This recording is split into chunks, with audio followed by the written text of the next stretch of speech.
कुंभ मेला का इतिहास। आइए चर्चा करते हैं कि यह भव्य आयोजन कुंभ मेला कब और कैसे शुरू हुआ।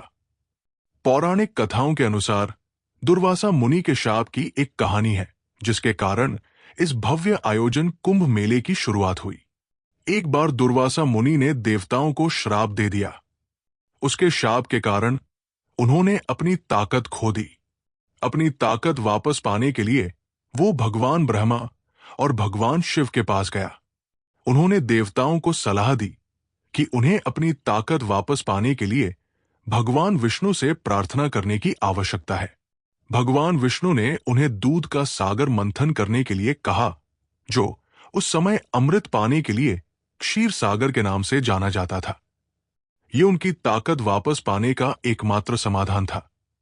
लेकिन यह कार्य उन सभी के लिए बहुत कठिन था। चूंकि इस कार्य को करने के लिए देवताओं के पास पर्याप्त शक्ति और नहीं थी, इसलिए उन्होंने राक्षसों के साथ एक आपसी समझौता किया। केवल एक शर्त पर उनकी मदद करने के लिए राक्षसों पर सहमति व्यक्त की गई। शर्त यह थी कि उन्हें अमरता, अमृत का आधा अमृत उनके साथ बांटना था। मेरु पर्वत ने क्षीर सागर को मथने के लिए छड़ी की भूमिका निभाई और नागों के राजा वासुकी ने पर्वत के चारों ओर रस्सी का भूमिका निभाया। मंथन की प्रक्रिया के माध्यम से 14 वस्तुओं का उत्पादन हुआ। जहर, कामधेनु इच्छा पूर्ति करने वाली गाय के रूप में भी जानी जाती है। उच्छय हिरावस, एक प्रकार का सफेद घोड़ा। ऐरावत, एक हाथी जिसके 4 तुक होते हैं। कौतुभ मणि, एक हीरा। कल्पवृक्ष, देवांगन जैसे रंभा आदि। श्री लक्ष्मी देवी, श्री विष्णु की भक्ति। सूरा, शराब। सोम, चंद्रमा।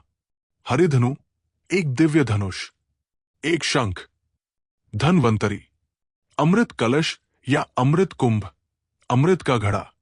देवताओं के मन में भय था कि यदि अमृत पान कर दानव अमर हो गए तो वे निश्चित रूप से पूरी दुनिया में कहर मचा देंगे। इसलिए धनवंतरी अपने हाथों में अमृत कलश लेकर प्रकट हुए। देवताओं ने इंद्र के पुत्र जयंत को उस बर्तन को धनवंतरी से लेने का संकेत दिया।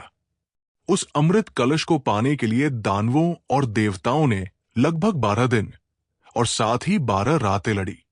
उस समय का एक दिन वर्तमान समय के 1 वर्ष के बराबर माना जाता है। इस लड़ाई के दौरान अमृत की कुछ बूंदें पृथ्वी के 4 स्थानों पर गिरी।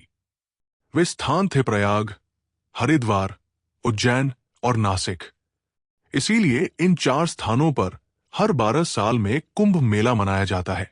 ये कुंभ मेले की उत्पत्ति के पीछे की कहानी है। दोस्तों, ये कहानी आपको कितनी अच्छी लगी, ये हमें कमेंट में लिखकर जरूर बताएं। धन्यवाद।